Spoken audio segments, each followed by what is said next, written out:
Virtually every leader in the health freedom movement talks about the insecurity of the food supply as one of the primary avenues of tyranny. Our family has rigorously sourced our foods for over a decade, and one of our favorite sources is Farm Match. And specifically, if you are in San Diego, Real Food Club PMA. My kids are literally made from their maple breakfast sausage and the amazing carnitas we make from their pasture-raised pork. But from regeneratively raised raw dairy products to the organic potato chips made in regenerative lard or anything you might get at your local farmer's market, our family's overall wellness and the security of our food lies in the hands of Farm Match and Real Food Club. I am so excited to be sharing about Farm Match and Real Food Club to offer Future Generations podcast listeners 10% off your first order. You can find the code and link in the show notes. Enjoy the rest of the show. Love and appreciate you all. The desire to go off-grid and disconnect from the system was one of the single most important initiatives any household could have. Whether it is growing our own food, becoming sovereign in our energy production and usage, establishing alternative communication strategies, or digging a well and finding the infinity of primary water. About a year and a half ago, our family moved into our new home in North County, San Diego on 3 acres of precious land here in America's finest county. One of the first things we did was hire Food Forest Abundance to design a regenerative layout for our land. From the different trees to plant differing berry guilds and synergistic pollinators, to consulting on alternative energy, collecting our rainwater, and even helping us find our local well guy, Food Forest Abundance and their Freedom Farm Academy has been pivotal in the gradual and consistent evolution of our household towards true sovereignty from the system. They have helped us simplify a very confusing process and helped us create the design of our dreams. It doesn't matter if you have 3 acres, dozens or hundreds, or just a small yard. Food Forest Abundance has something to offer you and your family in your journey to move your entire household off-grid. Use the code TheFutureGen to work with the absolute best in the world, Food Forest Abundance, to create your own freedom farm and get off-grid at a discounted rate. Welcome to another episode of the Future Generations podcast. I'm your host, Dr. Stanton Hom. This episode with Dr. Jaban Moore was so fun. If you don't follow Dr. Jaban Moore, you must on Instagram. I don't know where else he is, where he has a big platform, but he is one of the most well-informed pediatric experts out there that focuses on root cause healing as it relates to functional medicine, as it relates to environmental toxins, as it relates to severe conditions, some of the most complicated conditions that we only barely touched, but really one of the only experts that we've ever had on this podcast that could ever touch conditions like PANS or PANDAS. I highly encourage you to listen to this episode to really ingest it and to really digest it, because in the end, if you don't understand the trajectory of our children's health, then you likely are ill-prepared to protect your child from the onslaught of toxicity that is literally ubiquitous. With that said, and we were both very clear about this, that this may feel hopeless, that this may feel that your children are extraordinarily vulnerable, but nothing we say at any point insinuates that any of these toxins are greater than your child's inherent, innate intelligence, ability to heal and self-regulate from virtually any challenge. This episode is highly logical. This episode is highly inspirational. And this episode is a must listen, especially if you have children who are navigating chronic conditions. And I highly encourage you to jump on Dr. Jaban Moore's calendar if you have a child that needs root cause healing, because I don't know anybody who can speak with the level of authority that he does and who has navigated some of the most complicated children's cases to root cause healing like he has. I have friends who have had personal experience with his care, and I have heard just through the bat channels of some of the best providers out there that he is for sure one of the top authorities out there, and he proved it with this episode. Please share it far and wide. Please enjoy it. Love and appreciate you all. Welcome to the Future Generations podcast, providing you with the world-changing content necessary to inspire you, your family, and our planet to a life of optimal health potential. We'll help you make the choices that powerfully influence the lives you bring into this world. It's time to strengthen our resolve, do better now, and for our future generations. I'm your host, Dr. Stanton Hom.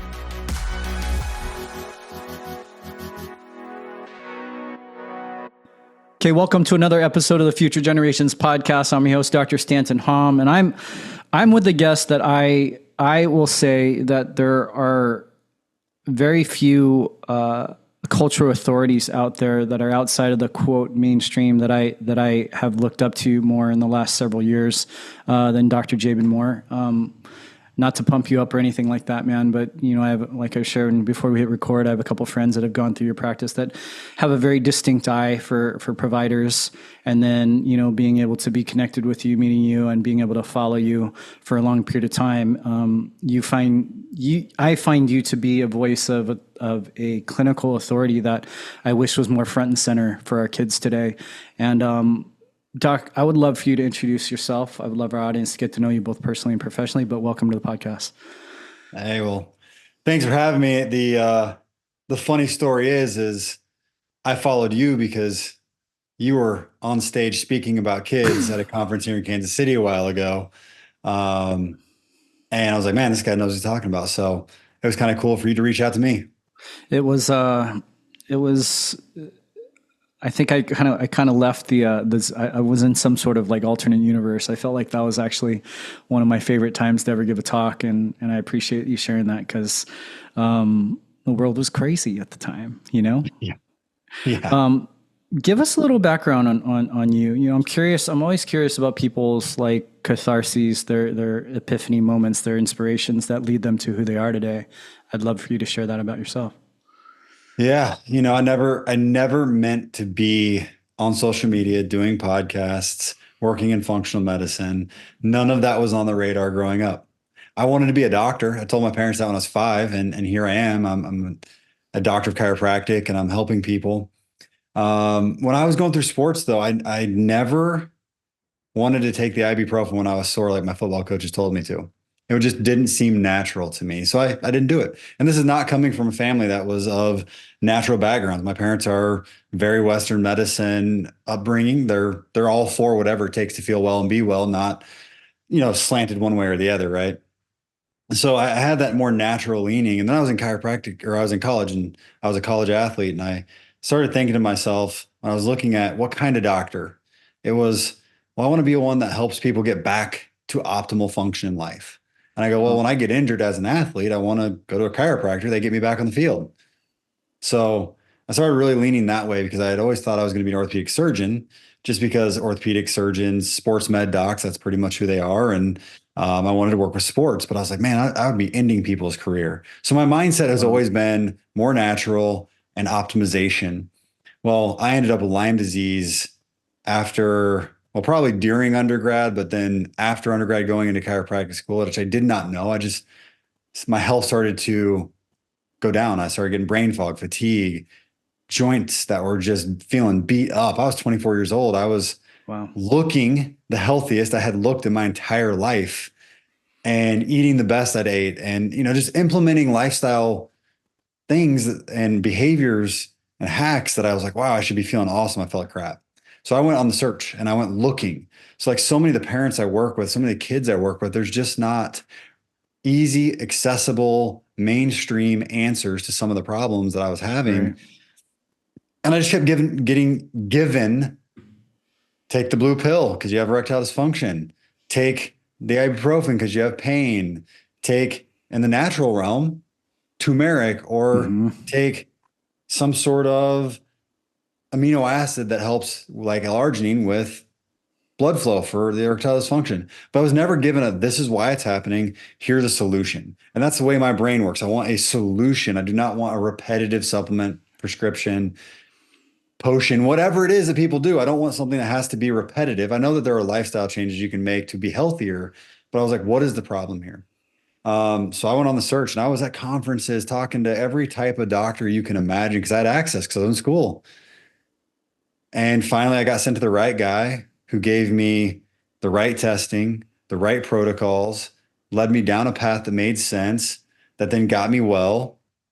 And after tearing my elbow, just warming up in the gym or tearing my hip just by squatting down, pulling a hamstring or throwing up my back from just like warming up to do a squat because I like to exercise. I'd get hurt just warming up.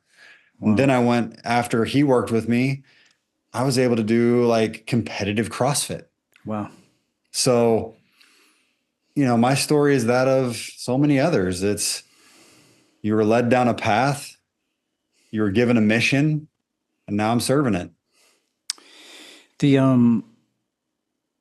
So you're saying healing Lyme helped your physical structure carry load and perform in that regard. Could you, for some of our listeners, that might be hard to like connect. Do you think you could just maybe in lay terms physiologically give them that root cause root solution?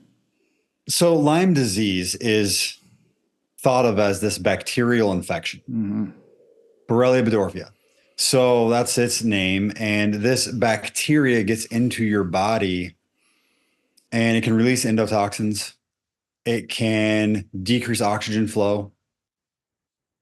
And when this is happening, your body starts to use up nutrients that you're eating to try to recover, to try to increase oxygenation.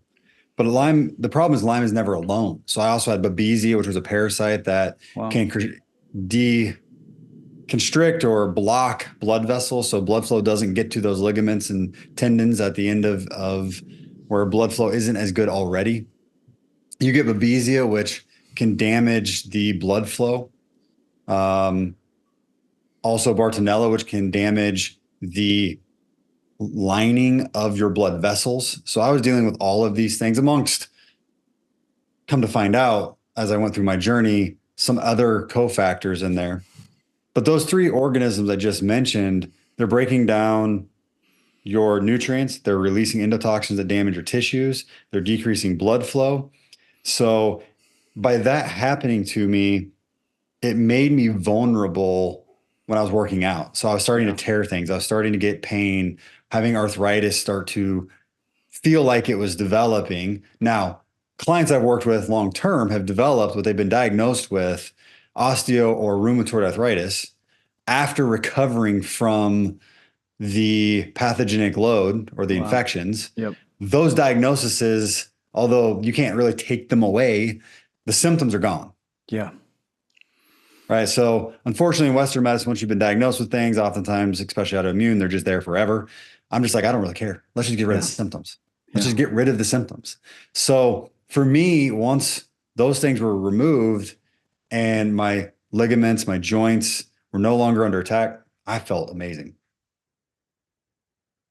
And essentially what you're saying is you're not saying allopathically palliate your symptoms. You're saying heal the root cause, but like medical legally, they will keep you with the diagnosis, although you've already healed the root cause, essentially is what you're saying to some degree. Yeah. I mean, how many times have you heard somebody with an autoimmune condition went into remission? Yep.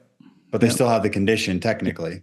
Yeah. And I'm just like, well, what allowed for that condition to first of all be triggered, right? So I work with kids all the time in the realm of PANDAS. This is an autoimmune condition that triggers inflammation into the brain that looks like on the outside OCD, anxiety, motor movement tics, sensitivities to light, sound, etc.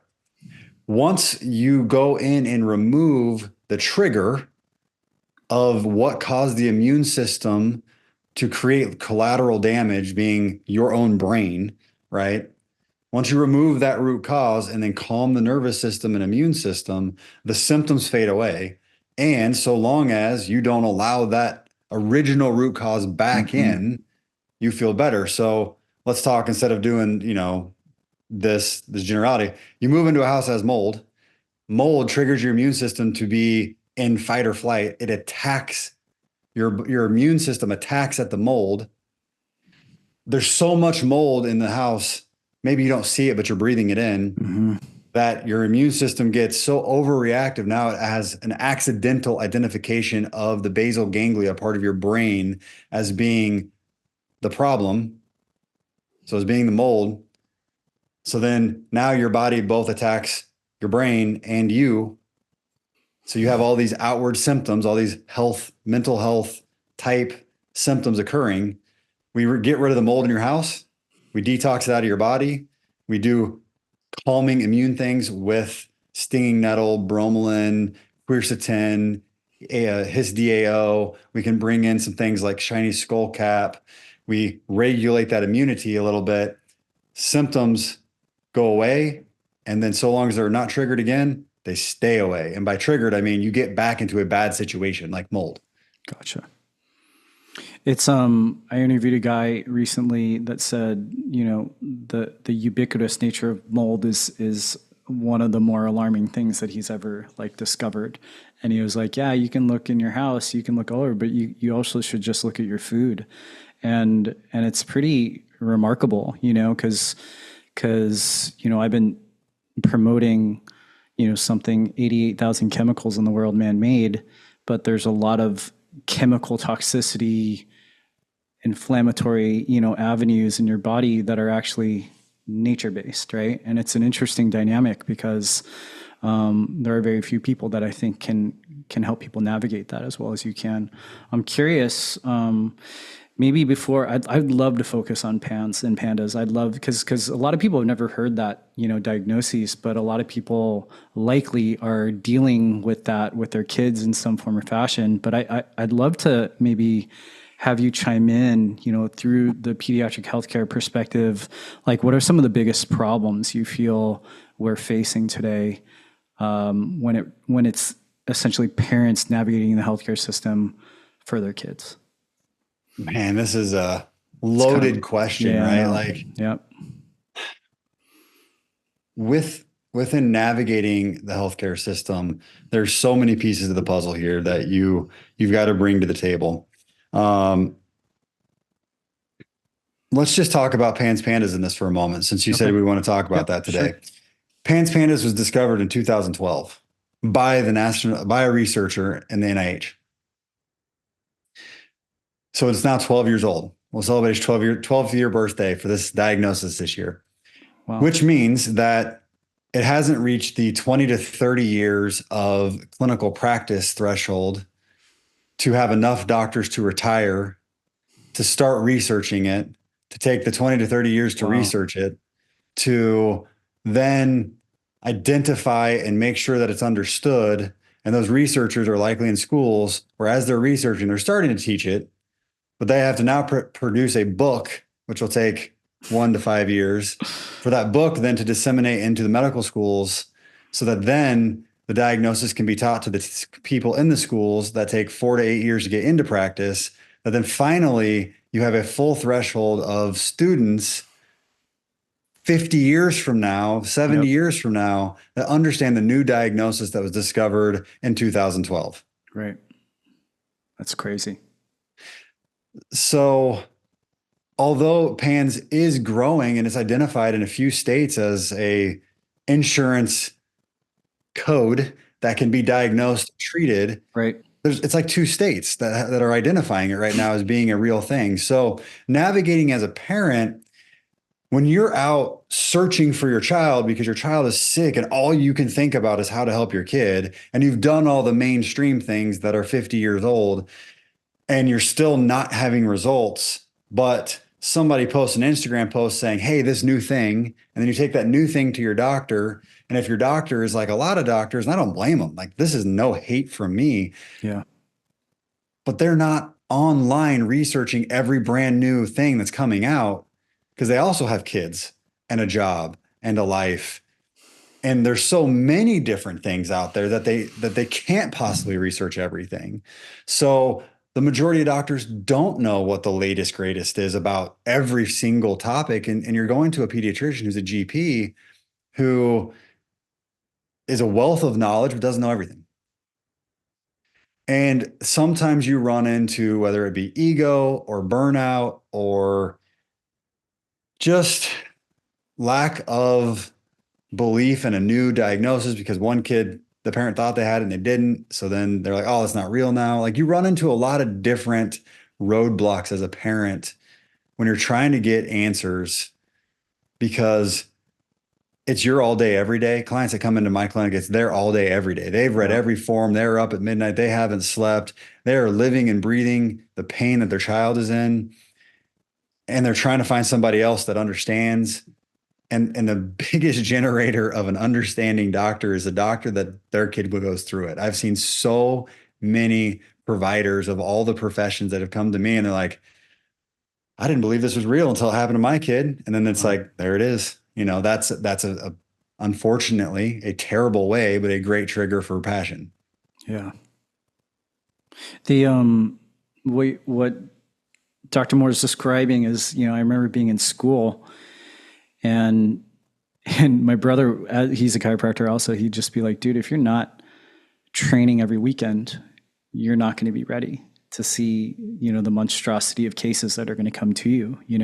If you just take even chiropractic school that we would likely say, to some degree is alternative, natural, whatever, I have a whole host of things that I could say about chiropractic education. But what Dr. Moore is talking about is how when somebody says something is essentially peer reviewed or it's PubMed indexed or something like that, that it's likely already decades old, or it is actually decades old to some degree because of what you're talking about. I did not know the 20 or 30 years, like in terms of how long, things have to exist before doctors then train, before then it then populates into curriculum and then writing books and those types of things.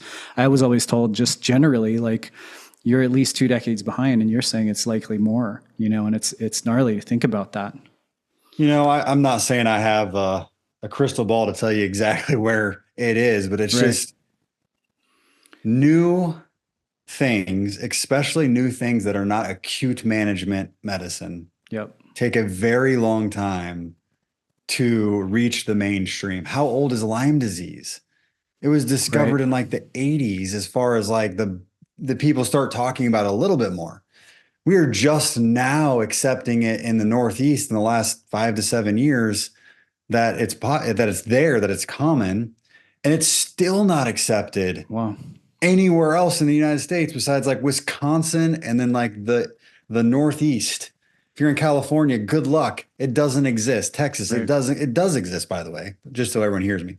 But as far as medicine accepting it doesn't, although I've ran tons of testing to find people that it's positive at that test. So it's just one of those things, like if it is an acute problem where people are like dropping dead, yeah, that might happen a little faster.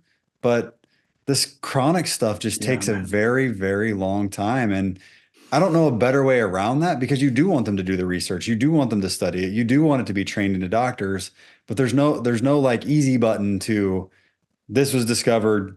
We're going to teach it to everyone. The one thing I wanted to touch on before we move on was you said something at the beginning, and I think, I'm not sure. I want you to clarify a little bit.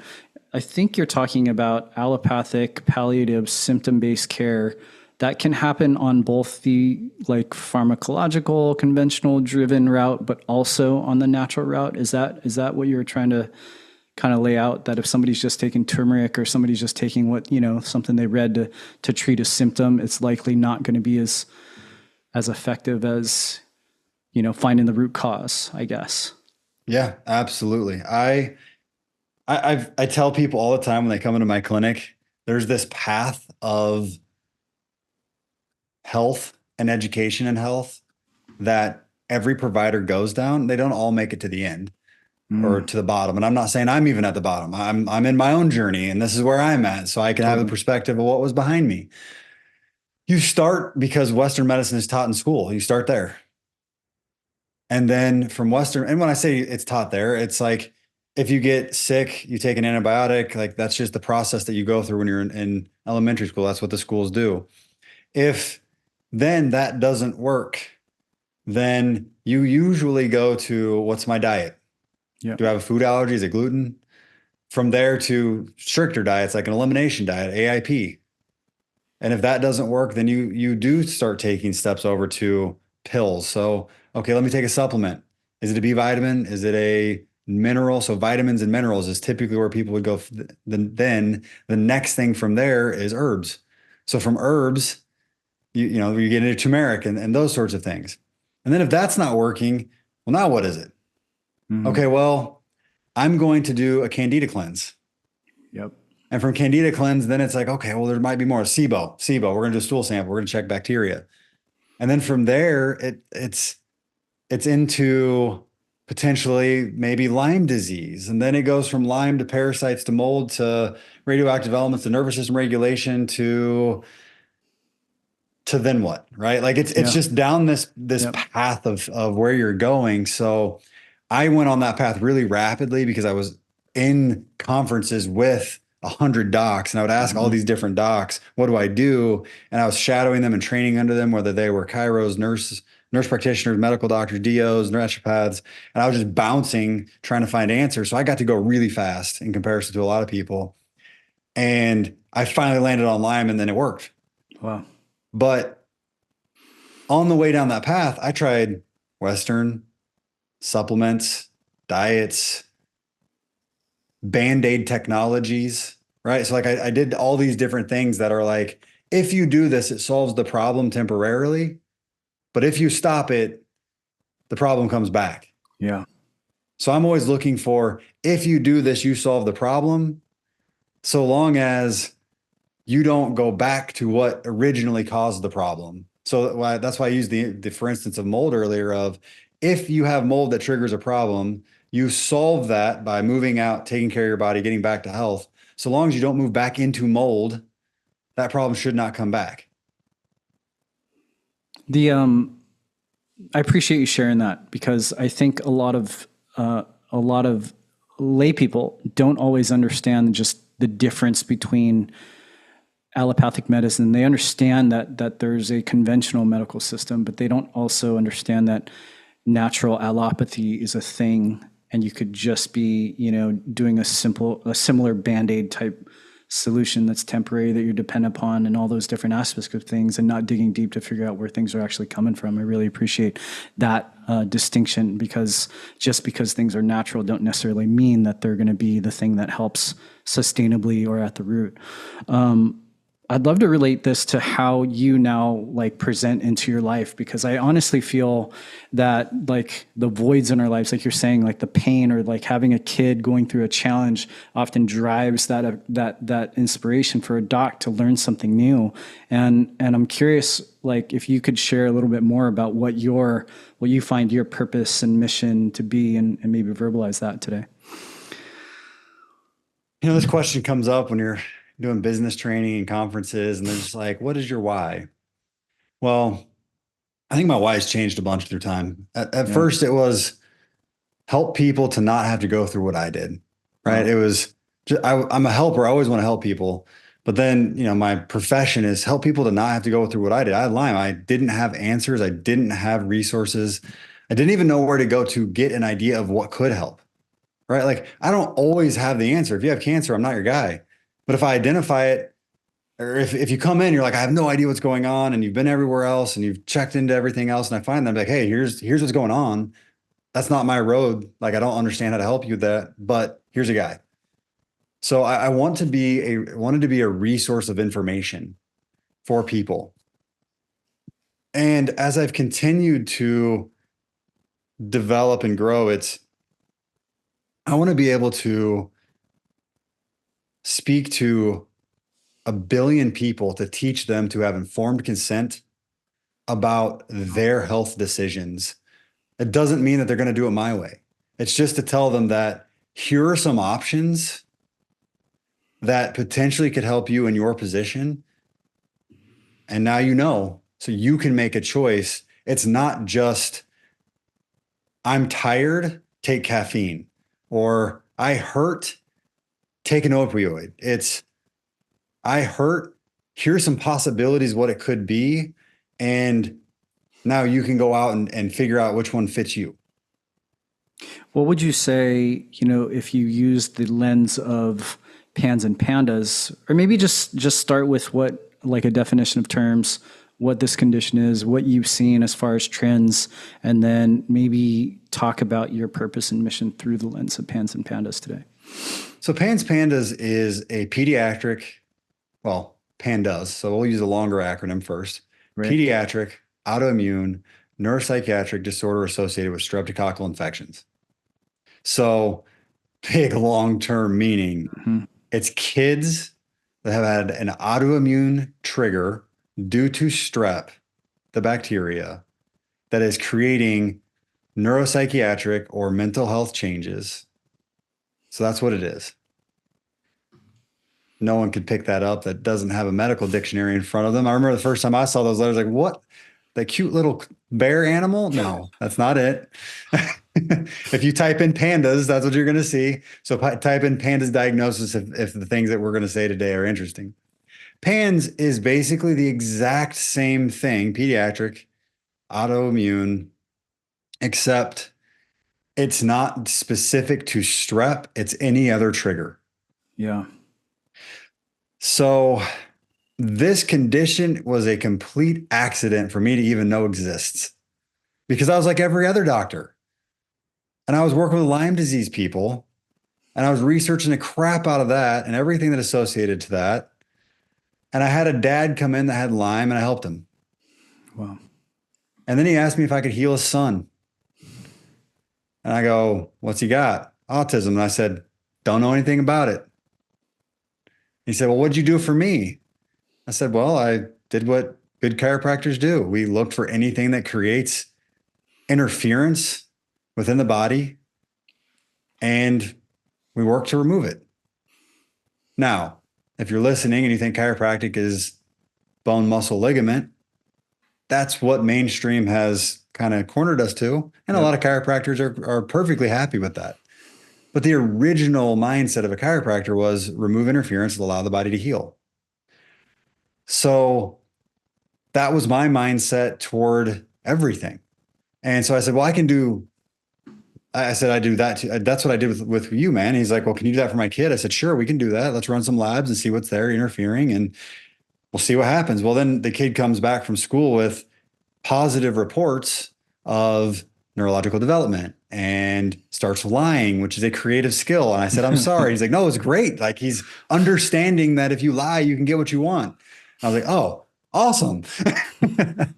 And then he starts playing on an iPad but going to the other room to play against his dad. So he'd run out and give him an iPad, take his, run to the other room, and they play together, which is cognitive development. Of course. So anyway, like, now I talked to this guy a few weeks ago, and his kid has graduated from high school, has a job, has bought his own car. He's going to college. He's not 100% neurotypical at this point, but he's really, really close. So he's incredible progress from, he's never going to be able to care for himself. Mm-hmm. But rewind, this kid's getting better. The dad, because I tell you what, parents are connected and they talk. So dad's at something, telling another parent, here comes a flood of autism. Wow. And then I got cases that I didn't know what to do with. And the parents are like, oh yeah, well, this is autism and PANS. I'm like, huh?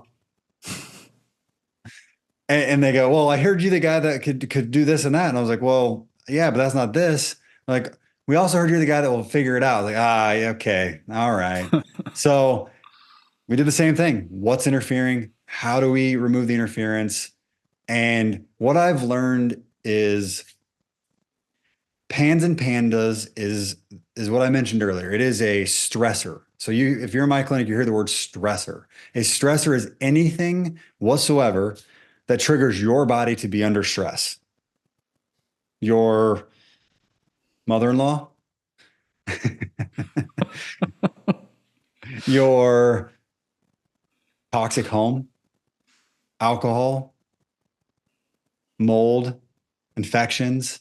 It doesn't matter. Anything that causes you stress, working too much, that stress then takes away your body's resilience, increases your body's what's called fight or flight response, which is the nervous system, that then upregulate, at least for the short term, your immune system. So now your immune system is no longer, let me identify what is the difference between your brain and strep Or what is the difference between in your skin's case, your skin versus an infection that is in the blood vessels, such as Bartonella. And now it accidentally overfires sticking flags called antibodies into different tissues along with the infection.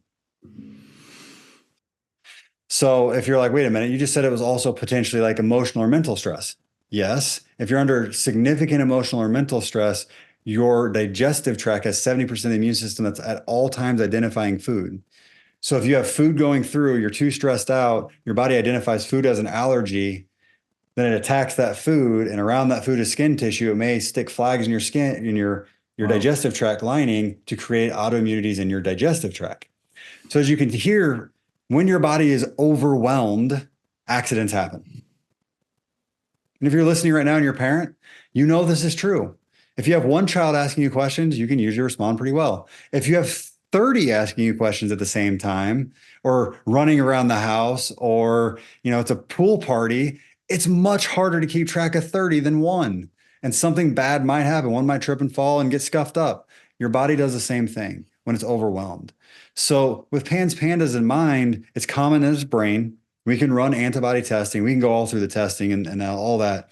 But you run testing, you identify that there's brain tissue that's had an immune flag stuck in it called an antibody. So now every time your stress levels go up, whether that's a cold or a fight with your parents or whatever, the immune system can attack and you get really bad behaviors that can be completely off the wall to irrational fears or sensitive palate or skin where you don't want to wear clothing, or so many other different changes that can occur. And all of this comes back to that autoimmune response that is triggered by whatever triggered it, the strep and the PANDAS case. It's an autoimmune response that creates a inflammatory reaction in your brain that then changes how your brain works, and you get neuro symptoms. So many people have asked me what I do to stay mentally and physically resilient in the midst of the unending polarization, fear, and tyranny. Literally nothing has made a bigger impact for me than daily cold plunging. 3 minutes, 37 degrees every morning for over a year now. My friends, I wanted to tell you about the Edge Tub from Edge Theory Labs. Their portable and inflatable tub can alternate between an ice bath and hot tub. I've been regenerating the benefits of cold plunging every day, like better sleep, better focus, and more energy. We have had some really amazing interviews to learn more about cold exposure. But in the meantime, I invite you to check out Edge Theory Labs' website to learn more. I'm also happy to share an exclusive offer for Future Generations podcast listeners, $150 off using the code TheFutureGen. You can find more info in the show notes. Get cold. What's up, FG fam? One of the single best companies whose products have supported the optimal wellness of our family for years is Earthly Wellness. Kate TG and her team have stood for truth, health, and freedom in ways that paved the way for so many of us. They experienced heavy levels of censorship long before it was popularized, and they stood strong and persevered. Their products are clean, cost-effective, and honestly, they work for all ages. From supporting my wife, our oldest, and our little guy, Earthly Wellness provides products that have been foundational for our family for years. We especially use their products right before bedtime. Their Feel Better Fast and other herbal tinctures are some of the best in the world, as well as their amazing Goodnight Lotion, the magnesium oil, are mainstays. I am so excited to be partnering with Earthly to offer Future Generations podcast listeners 10% off your first purchase. You can find the code link in the show notes. Enjoy the rest of the show. Love and appreciate you all. Maybe not going too in depth with the testing, but maybe more broadly, how do you best identify the trigger? So, and if you need to go in testing, you can. Go ahead. I'm like, man, how do I not? Well, just not speaking, not speaking, I guess maybe over over the parent, his head per se, but yeah, just curious. So if a parent walks in my clinic, they're like, what testing do we do? I go, okay, if we have brain symptoms, right? So anxiety, depression, intrusive thoughts like suicidal thoughts and a 4, 5, 6-year-old, this is not normal. OCD, tics, all the things that I've mentioned so far. I go, okay, let's run a test to see if there's antibodies to the brain. Is there an autoimmune situation happening in the brain? Cunningham panel is the gold standard for specifically PANDAS. However, I like the NeuroZoomer from Vibrant America because instead of just having 5 tests on it and being $1,000, it has like 50 tests on it, including the 5, or at least things very, very, very similar that can give me just as much information for half the price. So love that. Parents love that, right? Let's not spend as much and get more. So then that tells me about inflammation. It does not tell me what is causing, and that's what you asked, what's causing it. So I usually start off with a hair test, an organic acid test, and a blood test to understand where the body's at, because these things are going to give me not necessarily the trigger at all times, but it's going to give me information to find the trigger. Right. Because for parents out there, there's like 90,000 different types of tests you can do. So understanding which one to run at the right time is based off of the information that's brought in. So of course, we're going to do a deep history. We're going to look at what's going on in your home, what history of your family, what infections have been around. But within the hair, it's going to tell me a little bit about metal. It's also going to tell me what your mineral levels are, which is going to tell me a lot about your stress and the types of stresses your body's going through. Beyond that, we're going to go into looking at the organic acid test, which can tell me a lot of triggers for potential mold. Also, mitochondrial function. So is your mitochondria broken down? There's just specific things that can do that, such as radioactive elements, mold. And then we're going to also look at candida, so funguses, molds that could be colonizing bacteria in the digestive tract on the OAT test. And then from there, the blood testing gives me a look at your red and white blood cells, kidney, liver function. Is there autoimmunities going on to the body, not just the brain? And all of that information then tells me where else to look. Right. So do I need to run a tick-borne panel to look for Lyme or any of its co-infections? Do I need to run viral panels because you have a history of a major virus and then right after that virus we had a reaction? Do we need to run mold mycotoxin urine test to see if you're urinating out mold, metals, radioactive elements, environmental toxins? These are all different possibilities that could be ran. I typically don't run all of those on everyone, but it just very much depends on the person and their history. And once I have the right components, and it's never usually just one problem, by the way, because this is what I want to tell all parents. The human body is designed to adapt and thrive. We can withstand amazing amounts of pressure and stress. Some of us less than others due to certain genetic markers. There's a list of those, like MTHFR is probably the most popular one. HLA-DR-COMT or some other ones that make you a little more vulnerable if you're that person than the person on the other side that's a little bit less vulnerable. And you've all met that person.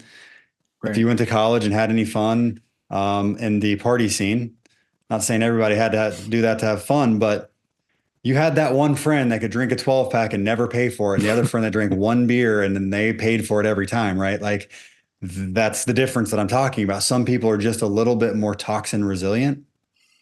And running those tests can tell you a little bit about the person and why they might be more vulnerable to toxins than other people also, so that you can get an idea of, is this going to be all of my children? Is this going to be one child? Should we pay a little more attention or a little less attention to our environment? Although I'm a big fan of just live in a clean place. Some people want to know more. Yeah.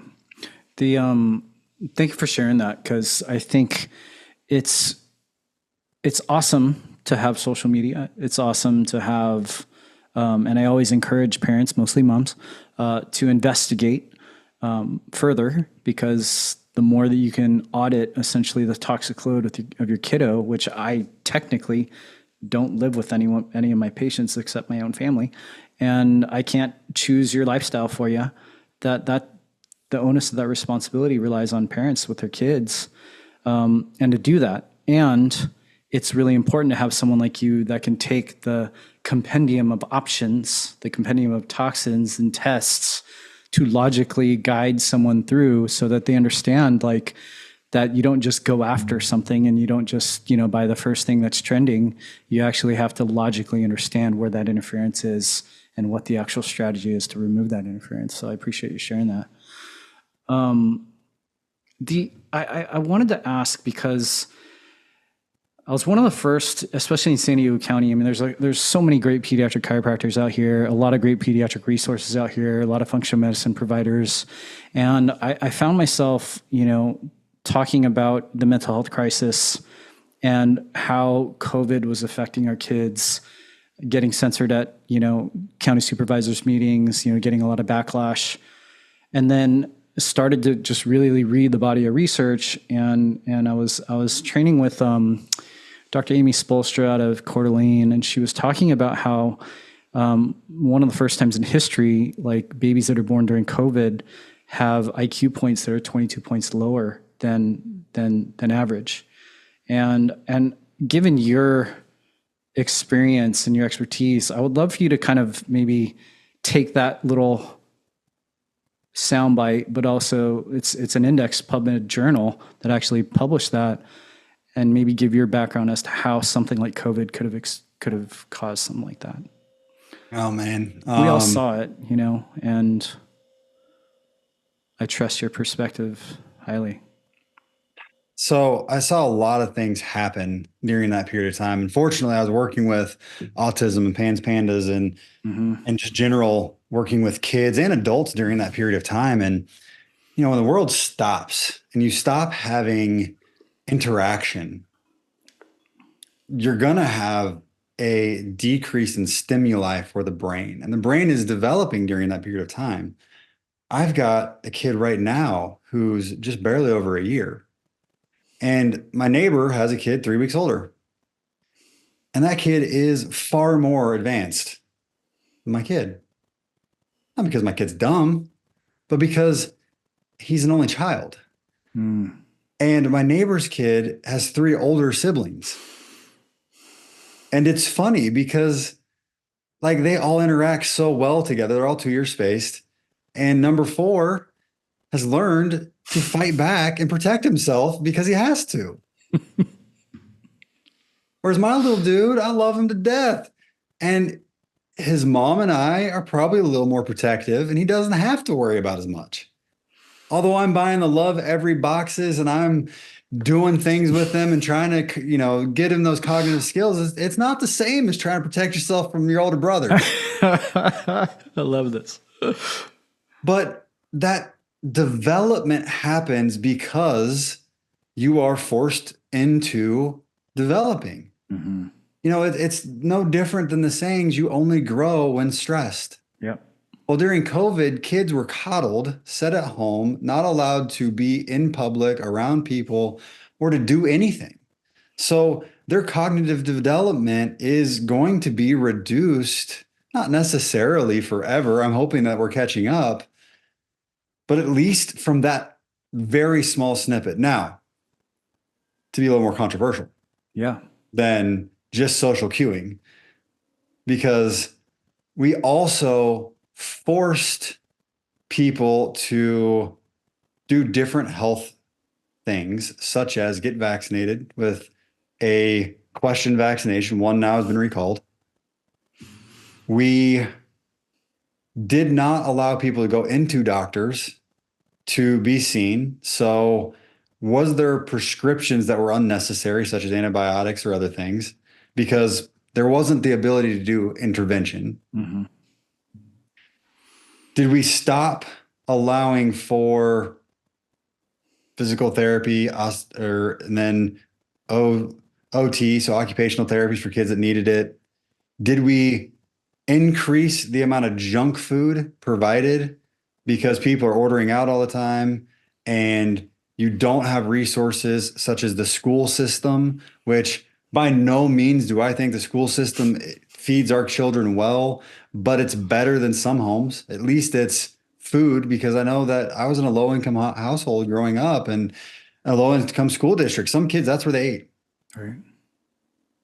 So I think between the massive harm we did by just simply not allowing interactions, the probably decreased nutrients the decreased interaction at parks and plays, the decreased interaction being outside where you can put your hands in the dirt and you can take and get that dirt in your mouth as a child, which then increases your immune system, which therefore then triggers responses in the microbiome, which is your digestive tract, which that creates neurotransmitters that allow for neurological development. All of that plays a role in IQ. And then there's another one that I don't have the full research to back this up, but I've read a few articles about how specifically viruses and other infections are actually triggers for development of a child. So there's some research about how viruses get into your DNA and trigger development. And like I said, I'm not an expert on this. That is my entertainment reading.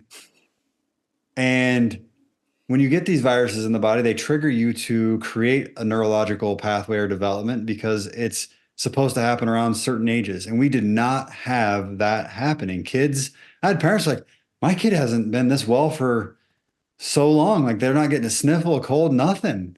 Well, because you literally have them pinned up away from everyone where there's no interaction. They're not outside. They're not getting within anything. So I'm not, by the way, a fear of sicknesses person. I'm like, bring it on. Let's go. Mm-hmm. Because as you get into the theories on health, being afraid of a germ is pointless. It just, your body is not going to simply get sick because you're around people that are sick. You're going to get sick because you're vulnerable to a sickness that may already be in your body. So just to give an example of that, I've had Lyme disease. I felt like crap. I am not fearful going outside and being bit by a tick.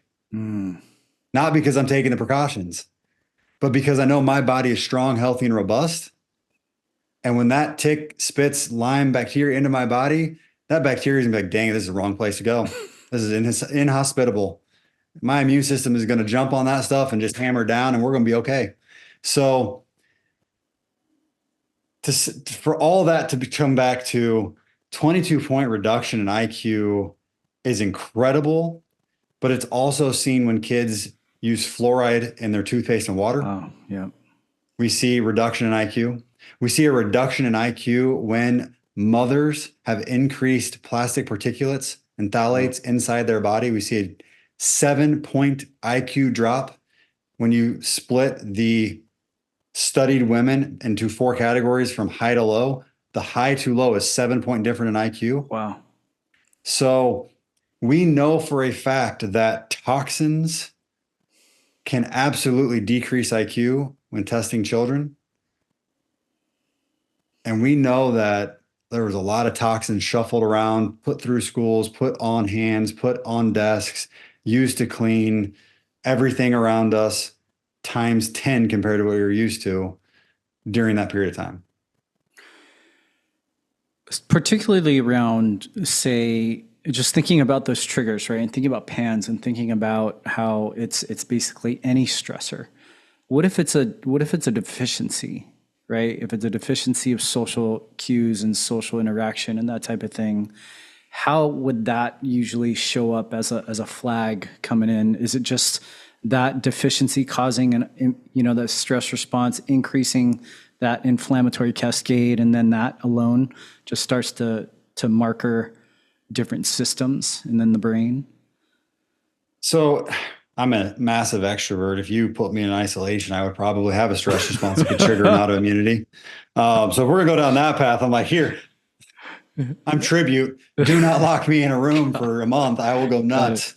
I just love being around people. So yes, I mean, if being isolated at home for a child was stressful enough, or the fear of everything that was being put in the news was stressful enough to raise the nervous system to a point of fear and response, that the misidentification started taking place. Let's just say, for instance, we're in that state, you eat a ham sandwich in that peak point. Wow. It goes into your digestive tract. Your digestive tract identifies the sandwich parts, ham, bread. Let's say you threw some lettuce on there, as being bad. Well, then the next time you eat a ham sandwich, your body already has antibodies toward that food. So now, instead of letting it go through, it's going to mount a big immune reaction. So you're going to have stomach ache, diarrhea. It's going to send immune cells with cytokines and histamines and all sorts of things to take care of that intruder, the ham sandwich, because it's been identified as a pathogen. The collateral damage around that ham sandwich is going to be your digestive tract lining, your actual colon, which, if it's punctured or pierced and it becomes permeable, will lead to leaky gut, which then allows for particles, infections, and toxins to escape into your from your digestive tract into your bloodstream, which then further causes your body to mount more immune reactions and antibodies to anything that went in. So whether that be your GI bacteria or the ham sandwich or the orange juice you drink with it. I don't know what you drink with your ham sandwich. I don't even eat a ham sandwich, but it just came to mind. That's now in your blood, which now gets identified as being another food allergen. So now you have food allergies developing. You have a leaky gut. If antibodies got onto your gut, now you have colitis, Crohn's, ulcerative colitis developing. So now you have a potential autoimmune situation, digestive tract. You have food allergies that have gotten into your bloodstream, which now are creating an inflammatory response in the blood. Well, the blood pumps, so it's going to move that inflammatory response throughout your body. So now you become achy and tight throughout the rest of your body. So now you're in pain. So when I have kids come in that are 8 years old that are in pain, like, this doesn't make any sense. Kids should not be in pain when they're 6, 8 years old. Like, your body recovers so fast. So then now you have pain developed. Well, that puts your body further into fight or flight because you have inflammatory responses moving throughout your body. If those inflammatory responses get to your brain, which is likely because your blood pumps through your body pretty rapidly. I can't actually remember the numbers in mind today because I don't do a lot of cardiology. We did our training in school. Like, this is how fast the heart pumps. Now we're done. So excuse me for my lack of remembering that factor, but it does get to your brain at some point. Children's brains do not have a blood-brain barrier that's developed as appropriately, which is why this autoimmune encephalitis has been discovered in children more easily than adults. Wow. So this autoimmune condition in the brain has not developed yet in our story today, but you have these inflammatory markers, autoimmune antibodies happening that are getting to your brain. Maybe the bacteria from your gut or candida from your gut is also in the bloodstream, gets to the brain. Your brain mounts a major reaction to that because you should not have anything dirty in the brain. Your brain has its own immune system on top of your regular immune system.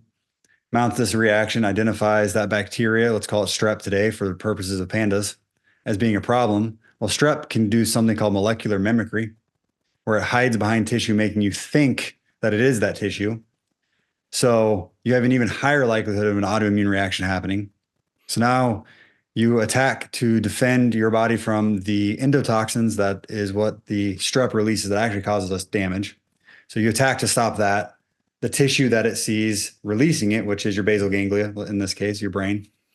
So now you've identified your brain as a problem. You have an inflammatory response happening. Your immune system is the thing causing the inflammatory response. Your brain is what it's attacking. So until your brain is wiped out, your immune system is going to keep attacking. So it's self-perpetuating at this point. It just keeps going until your brain's wiped out, which you don't want to happen.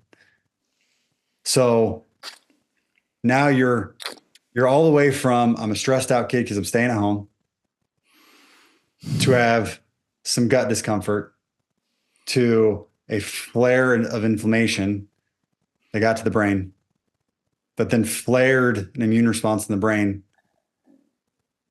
that turned into an autoimmune response that now, even when you don't eat the ham sandwich, is still going because your brain now is, again, what your body's attacking. I know this I keep saying the same thing over and over, but it's so hard to believe No, it your makes body sense. would do this, right? Like, it's so hard to think like my body would attack itself under stressful situations. Yes. The solution then is taking away the stress. So until you take away the stress, this child is going through all of these symptoms over and over and over and over symptoms, right? So your child was perfectly healthy and normal, perfectly bright. They're starting to lose their handwriting. They're having a little bit of OCD. They're becoming more separation anxiety from you. They are ruminating. They are scared of germs. So they're washing their hands. And any of these can be different symptoms. You don't have to have all of them. So the way to get rid of this is remove the stress. So we have to remove the ham sandwich.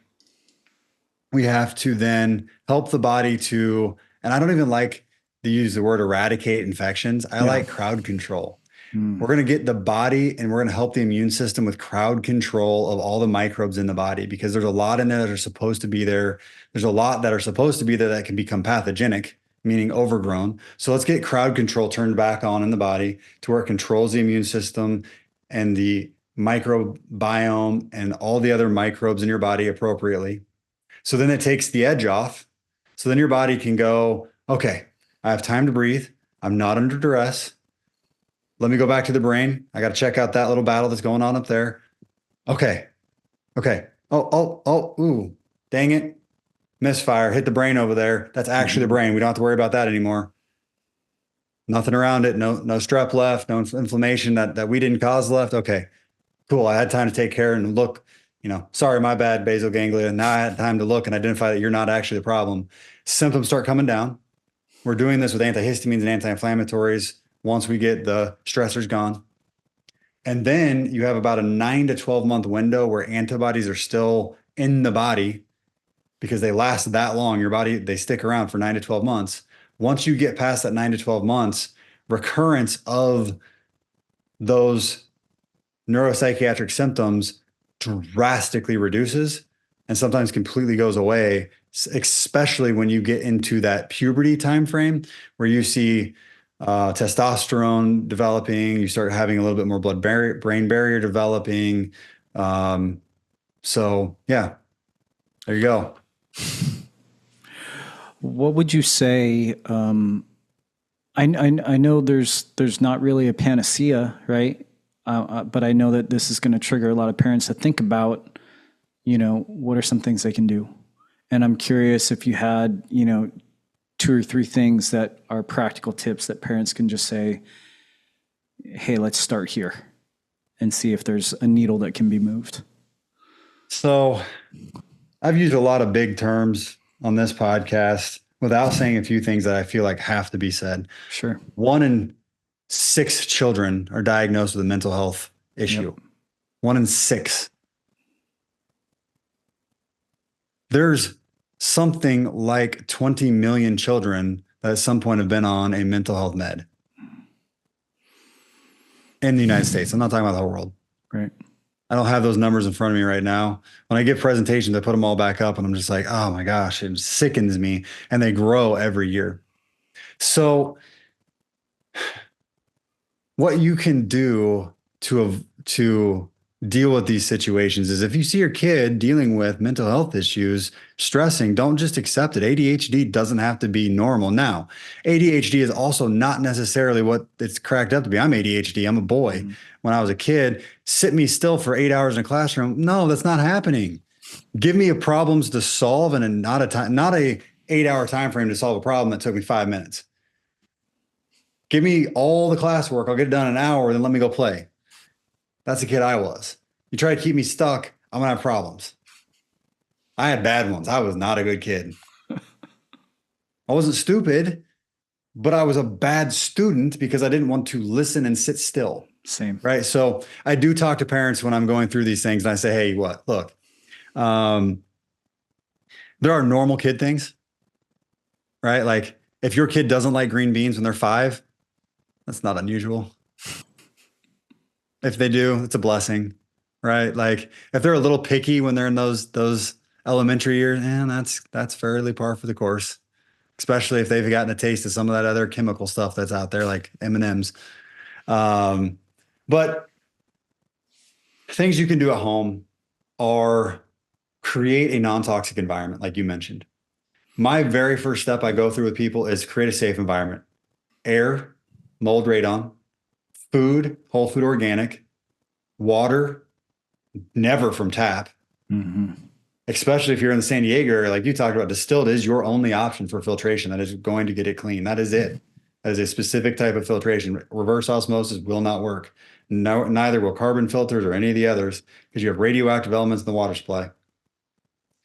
So then identifying how to get clean water, truly clean water that's not going to affect your body's health is the next step. Wow. Hygiene products. Go to EWG, make sure that you download appropriate, healthy hygiene products. When I say download, you actually type in your products that you have. It tells you where it falls on the chart. I like to see below 4 as the charting that I do for myself and for my kids. It's actually easier. Because listen to this. Kids' bodies are not as attacked. They're not as beaten down. They react negatively quickly. So what does that mean? They make clean products for kids. Yeah. All of your super toxic products for adults and companies, they make these non-toxic, organic kids products, because if they don't, parents won't put them on them because it causes problems. That's awesome. If you're an adult and you don't put crappy stuff on your body, you will react to that stuff too after you clean out, because your body's saying, this is bad, stop. So air, food, water, hygiene. These are the things that you can do that you have the power to control at home, that are not always easy as an undertaking, but once you get them in place, are pretty good. I love that. And then beyond that, make sure you have a great biological dentist that's not putting amalgams or root canals in your mouth, and make sure that you do things to connect your brain and your body together, like vagus nerve work. And if you can't get your kid to do that, you can at least do emotional freedom technique, which is tapping on acupuncture points to balance the energy within the body. And when I say energy, I'm not talking about some sort of woo-woo stuff. I'm talking about the electrical currents that flow through your body that can be reproduced on scans that Western medicine is now accepting, which is awesome, because the Chinese figured it out 5,000 years ago. I love that. Doc, as we close, I think the first thing I want to ask you is, how do people find you and how do people connect? And I want to ask you something else after that. Yeah. I made it really difficult to find me with a complicated name. It's Dr. as in DR period, Jabin, my first name, which is the complicated part. Thank you, Mom. I love my name, but J-A-B as in boy, A-N. I get every other possible pronunciation all the time. Dr. David. So Dr. Jaban Moore is my website, my social media. So TikTok, Instagram, and YouTube, Facebook, all of them. So yeah, just wherever you're at, type in Dr. Jaban Moore. I'll probably have information there for you. Because again, my goal is to help 1 billion people have informed consent about their healthcare. Not to tell you what to do, just educate. Is there one more burning thing that you wish you could say, like you did with that one in 6 with a mental health disorder with our kids? I always want to end podcasts with, do not let all of the stuff I just say take away hope or scare you. I love that. I promise you, your body is designed to be optimal and vibrant and heal and well. It's designed to feel good. So you just have to find your specific roadmap to get there. And when I say roadmap, it's something I create for every client that comes into my clinic. We look at all the details, the history, the desires of what they want to do. If it's to have a glass of wine, okay, let's get there without having a headache or migraines or whatever it is. Get your specific, unique roadmap that you need to be on, designed for your labs to get well, because you're designed to be well and healthy.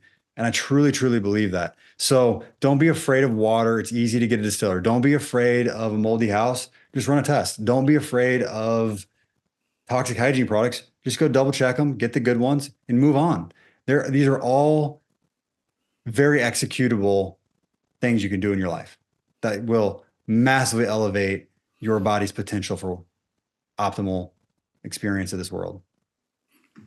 Doc, I appreciate everything you shared. I think it's one of those things that I tell parents, like, the first principle is the body self-healing, self-regulating. You know, moms take bodies or 2 half cells, and 280 days, 9 months later, a 26 billion cell being comes out, and no mom has to consciously control that process. That wisdom that was in mom's body is still in your kiddos.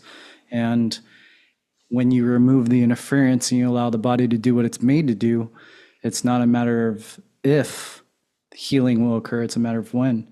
And like you said, like, I appreciate what you're sharing about all the different aspects of things. I encourage all you parents to go back and listen, especially when going through the logical steps of understanding how to identify where those stressors are, how to identify where those interferences are, and then, you know, apply immediately the practical steps, and you're going to start creating a lot of momentum. And then if you're called to, you know, jump on Dr. Moore's website. You know, you do virtual, I'm assuming you do virtual. Oh yeah. We work with people all over the world. Yeah.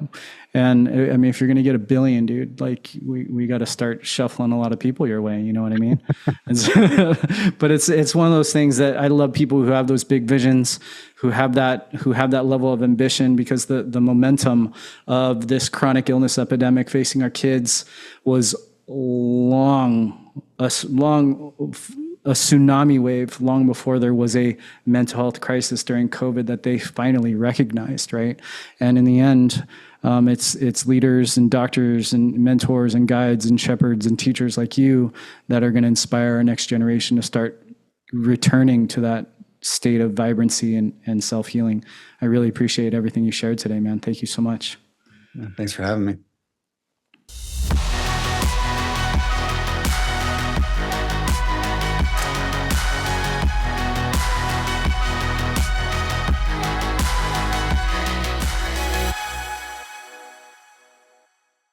As you probably know, I'm the clinic director of the Future Generations Clinic of Chiropractic. I wanted to invite those of you in the greater San Diego area to come check us out. We expect and experience miracles in our office every day, and would love for you to experience the same, as well as your family, especially your kids. This month, we're offering our new patient package for just $67 for podcast listeners. The offer retails at $349 and includes an in-depth consultation where our patients literally tell us we know more about their family's health in the first 15 minutes than virtually every doctor on their healthcare team combined. Our state-of-the-art clinical workup, including Insight nervous system scans, full spine digital x-rays, and a functional exam. We also include a full report of your results, a customized plan to realize your greatest health potential, as well as your first adjustment in our office. Check out the link in the show notes for all the details and claim the offer. Love and appreciate you all.